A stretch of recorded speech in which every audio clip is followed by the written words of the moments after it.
Welcome to ID the Future, a podcast about intelligent design and evolution. Welcome to ID the Future. This is Jay Richards. In today's episode, I'm joined by Guillermo Gonzalez, who is an astronomer at Ball State University in Muncie, Indiana. He's also taught at Iowa State University, the University of Washington, and Grove City College. And those who've listened to ID the Future for long will recognize him as one of their leading voices in the intelligent design movement. He's also the co-author in 2004 with yours truly of the book, The Privileged Planet, How Our Place in the Cosmos is Designed for Discovery. Guillermo, thanks for joining me. Thanks for having me. Well, in the previous episode, we talked a little bit about what's happened with the evidence over the last 15 years. The book came out in March of 2004. We made a lot of predictions about how unlikely and how rare Earth-like planets we suspected would be. And we've gone from a few hundred extrasolar planets to, I think, now over 5,000 extrasolar planets. Or 4,000. We talked about how the trend has stayed around 4,000, has stayed more or less the same. We've filled in a lot of details, but it still looks like Earth-like planets and systems like our own solar system are very much the exception rather than the rule. But I wanted a standalone episode to talk about maybe new evidence, because, of course, it has been 15 years. It's a sort of renaissance period for astronomy and for astronomical observation and discovery. Do you think, despite the wide-ranging survey of the evidence that we give in the book, have there been things that have happened in the last 15 years that you think are additional confirming evidence for our argument? Sure. First, I just want to highlight Michael Denton's recent series of short books on specific topics that we cover in individual chapters in The Privileged Planet.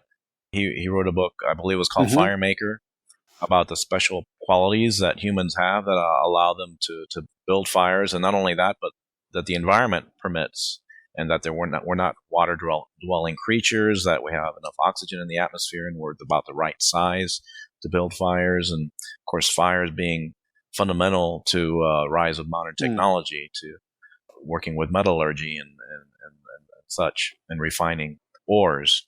And then he wrote another book on the properties of water.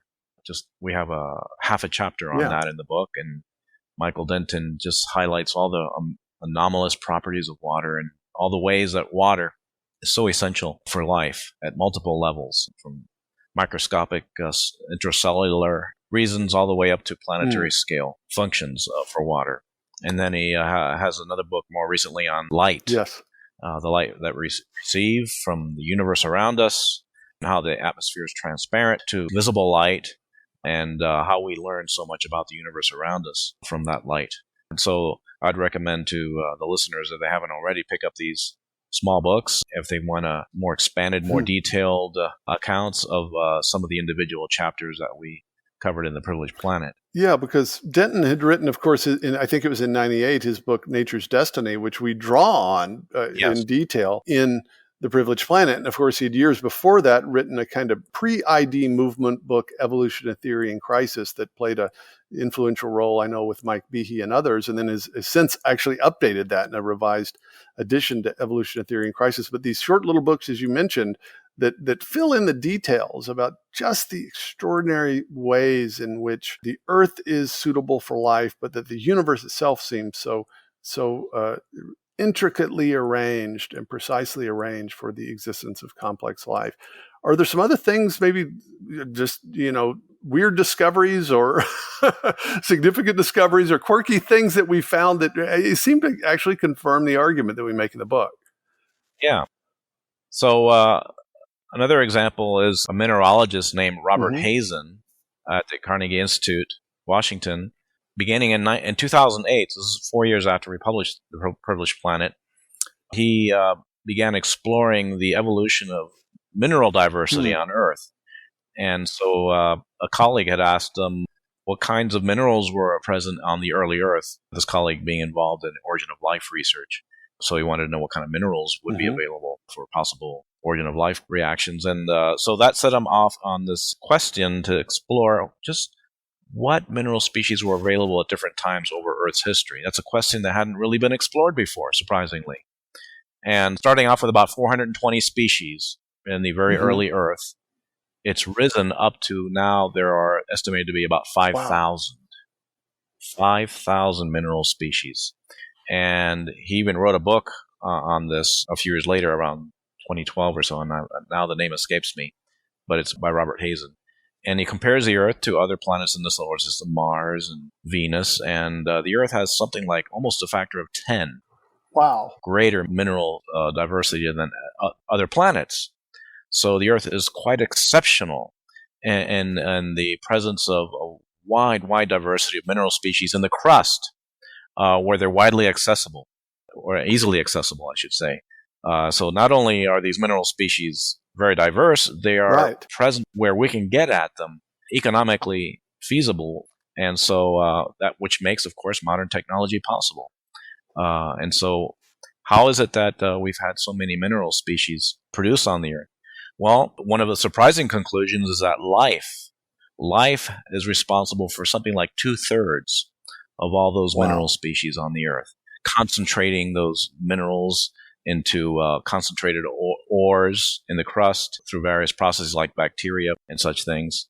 And it's because of these concentrations of these minerals that we can mine them and then make use of them. And of course, modern technology makes use of all kinds of metals, like rare earths and powerful magnets. But even before that, of course, with copper and iron being important metals at different ages in human history and our development of technology. And of course, the fossil fuels being so important for fueling our world today. Almost all these have been involved in one way or another with life processes. There's an interesting feedback then. It's, and this is, of course, our argument in the book is that the conditions for life, for habitability, correlate with the conditions for scientific discovery, that the things that life needs and the things that science needs meet in habitable planets. So where you get observers, they're going to find themselves in the best places for observing. And in this case, where you have all these minerals, which you need for all sorts of sciences and technologies, life itself actually apparently helps contribute to the formation of these minerals. The book I think you're speaking of is The Story of Earth by Robert Hazen. Yeah, that's it. Yes. And in fact, he's got it's a really good book, and I had forgotten about it until you mentioned it back in I think 2011. But he's got a chapter called The Borane Billion, the Mineral Revolution. Things that, in many ways, because we have a section in the book where we talk about the diversity of minerals, the importance of not just having a diversity of minerals, but having them sort of accessible to us right here on the surface, how important that is. But this book, you're right, it came out years later, and it's funny, there hadn't been really a survey of this until then. And so far as I know, I don't think Hazen knows anything about our book and probably would disagree with some of the details, but nonetheless, it's sort of confirming. That reminds me of another article, and I think it was by Lawrence Krauss. Correct me if I'm wrong. I can remember someone who's very much an anti-ID person and a materialist talking about something that we talk about in the book, that we live not just at the best time in the history of the cosmos for life, that is the cosmic habitable age, but we also live at the best time for being able to access and to measure the cosmic background radiation. Was it Krauss or someone else that actually mentioned this as well? It was Krauss. Some years after the book came out, right? Just a couple of years after it came out. I can't remember the year now. It was either 2005 or thereabouts. It was very close to the time just after the book was published. He published a journal paper, an astronomy journal, about cosmology and commenting on the cosmological constant, which is what's the explanation for, or at least the label for explaining why the universe is accelerating, which is still a mystery. And so he commented on just what a special time we're living in the history of the universe. The whole field of cosmology is possible pretty much because we can measure so much around us. We can measure all these other galaxies around us and see them. They're still relatively close enough and bright enough so we can detect them pretty easily. And most importantly, we can still measure and detect the microwave background radiation, which is probably the single most important evidence that the universe had a beginning in a hot, dense state. There's this relic radiation left over from the early history, early times in the universe. It's still with us today. It's still permeating all of space, this radiation.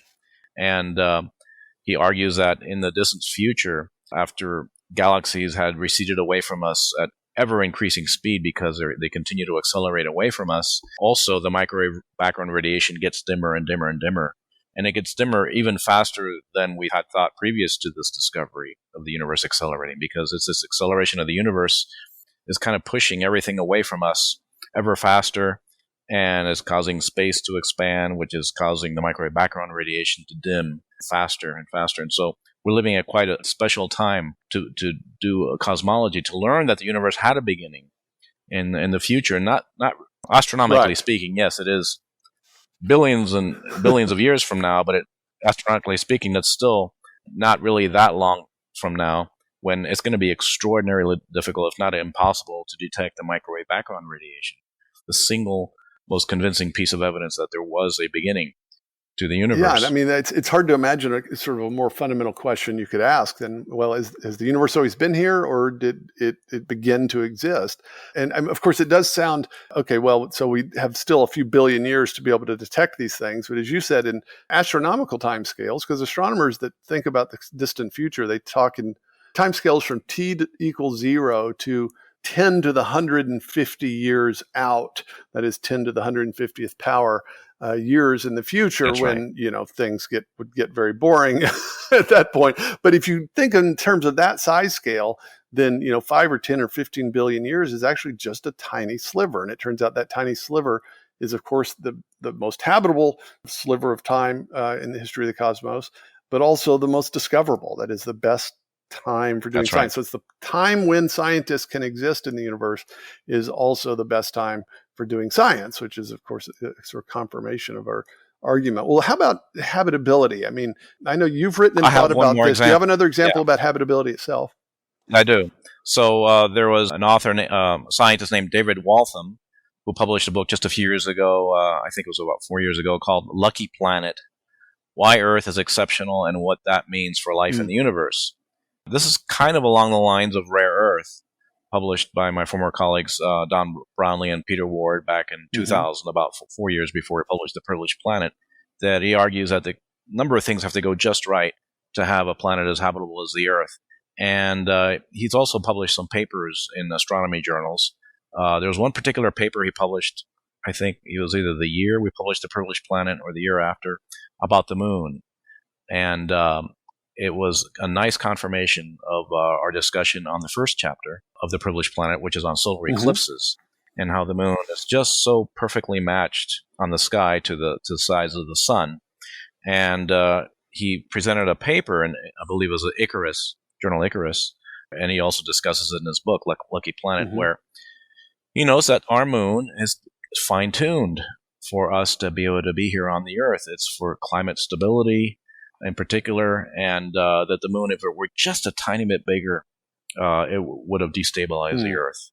So climate would have been much more variable. So it's an incredible amount of fine-tuning to the size of the moon. So it kind of confirms this statement that we made in the first chapter, that the moon has to be about that size to have its life-friendly features, but also to produce solar eclipses. And this is a nice confirmation of the connection between our being on the Earth, being able to exist as observers, and the particular size of the moon on the sky. Well, the great thing about that confirmation is that, so far as I know, he's not an ID proponent, and in fact, I don't think there's any evidence that do we even know if he knows of our book or of our argument? Is he even aware of it? I don't know. No, I don't either. But it seemed to be sort of an independent realization from someone that's probably not even philosophically oriented toward our position. But it's definitely an exciting time to be alive and to be able to to be a scientist and to be able to to discuss the kind of implications of these discoveries. Well, I want to mention here before you go, of course, that you and I are planning on doing a 20th year anniversary edition of The Privileged Planet in 2024, where we talk about all this new evidence and more than we've been able to talk about here. But 2024 is, if I'm not mistaken, that's also the next time the United States will get a total solar eclipse, is it not? That's right.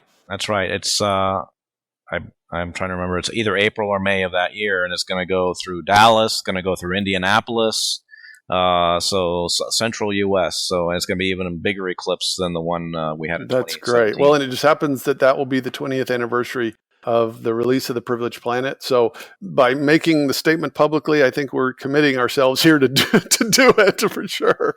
So we still got not too worried. We still got several years to work on it. But well, Guillermo, thanks so much for joining me. That was a pleasure. Thanks. And thank you, listeners, for joining us. This is Jay Richards with ID the Future. From jumping insects with real gears to the strange world of carnivorous plants, the details of the natural world reveal planning and purpose. In his new book, Foresight, Brazilian scientist Marcos Eberlin shows how the mantis shrimp can pack a deadly punch and how a tiny protein in a bird's eye may work just like a GPS.